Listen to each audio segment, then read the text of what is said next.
സ്ത്രീ സൗന്ദര്യത്തിന്റെ fashion അഭിരുചികൾക്ക് അനുസൃതമായുള്ള trendy വസ്ത്രങ്ങളുടെ വിപുലമായ ശേഖരമൊരുക്കി ലൈസ. ഇത് സ്ത്രീകൾക്കും കുട്ടികൾക്കും മാത്രമായുള്ള ശേഖരം. ലൈസ ladies and kids, Angadipoyil bus stand, Wandoor. വിദഗ്ധരായ ഷെഫുമാരുടെ നേതൃത്വത്തിൽ ഇന്ത്യൻ, ചൈനീസ്, അറേബ്യൻ വിഭവങ്ങൾ വളരെ കൃത്യതയോടെ ഹൈജീനിക്കായി കഴിക്കുവാൻ Indian bakes and restaurant, town square, Wandoor.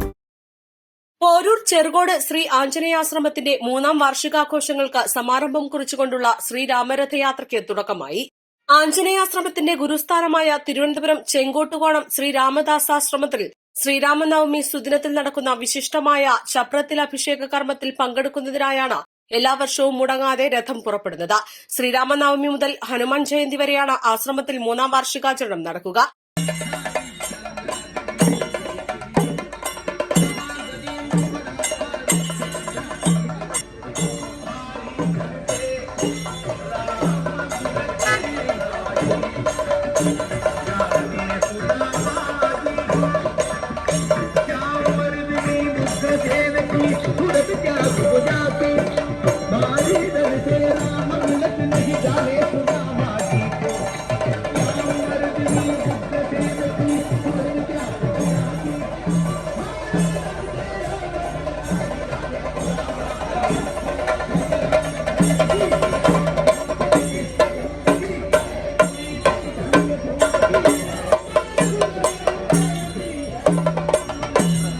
ആശ്രമത്തിൽ നിന്നും പുറപ്പെട്ട രഥം ഏപ്രിൽ 17 രാമനവമി സുദിനത്തിൽ കന്യാകുമാരിയിൽ രാവിലെ എത്തി ആദിത്യ ഹൃദയമന്ത്രം ജപിച്ചുകൊണ്ട് ഉദയം ദർശിച്ച ത്രിവേണി സംഗമത്തിൽ സാഗരപൂജയും നിർവഹിച്ച കന്യാകുമാരി ദേവീക്ഷേത്ര ശ്രീകോവിലിൽ നിന്നും ജ്യോതി സ്വീകരിച്ച് അവിടെ ചടങ്ങുകൾ പൂർത്തീകരിച്ചതിനു ശേഷം അന്നേ ദിവസം തന്നെ തിരുവനന്തപുരം ശ്രീരാമദാസ ആശ്രമത്തിലേക്ക് എത്തിച്ചേരും.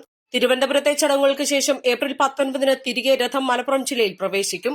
മലപ്പുറം ജില്ലയിലെ വിവിധ ക്ഷേത്ര സങ്കേതങ്ങളിലെ സ്വീകരണങ്ങൾക്ക് ശേഷം മഞ്ചേരി എളങ്കൂർ ടൌണിൽ നിന്നും വിവിധ വാഹനങ്ങളുടെ അകമ്പടിയിൽ വണ്ടൂർ നഗരപ്രദക്ഷിണം പൂർത്തീകരിച്ചുകൊണ്ട് ആഞ്ജനേയാശ്രമത്തിൽ തിരിച്ചെത്തുന്ന രഥത്തെ വാദ്യത്തോടും താലപ്പൊലിയോടും കൂടി പുഷ്പവൃഷ്ടി നടത്തി സ്വീകരിക്കും. ആഞ്ജനേയാശ്രമത്തിൽ ഏപ്രിൽ 17 മുതൽ 23 വരെയുള്ള 7 ദിനങ്ങളിലായി വാർഷികാഘോഷ ചടങ്ങുകൾ യഥാക്രമം നടക്കും. വിഷ്ണു സഹസ്രനാമ ലക്ഷാർച്ചന, ശ്രീ ലളിത സഹസ്രനാമ ലക്ഷാർച്ചന, ഉദയാസ്തമയ കലിസന്തരണ മന്ത്രജപം, സർപ്പബലി, ഹനുമത് പൊങ്കാല, ശ്രീരാമ പട്ടാഭിഷേകം, ആഞ്ജനേയ ധർമ്മ സമ്മേളനം, കലാസന്ധ്യ, ഭജൻ, സംഗീത കച്ചേരി തുടങ്ങി വിവിധ പരിപാടികളാണ് വാർഷികാഘോഷങ്ങളുടെ ഭാഗമായി നടക്കുന്നത്. East live, Wandoor. വണ്ടൂരിനെ പൊന്നണിയിച്ച് 2 വർഷങ്ങൾ പിന്നിടുമ്പോൾ ഹയ ഗോൾഡൻ ഡയമണ്ട്സ് വാർഷികം പ്രമാണിച്ചൊരുക്കുന്നു വമ്പൻ ആനുകൂല്യങ്ങൾ.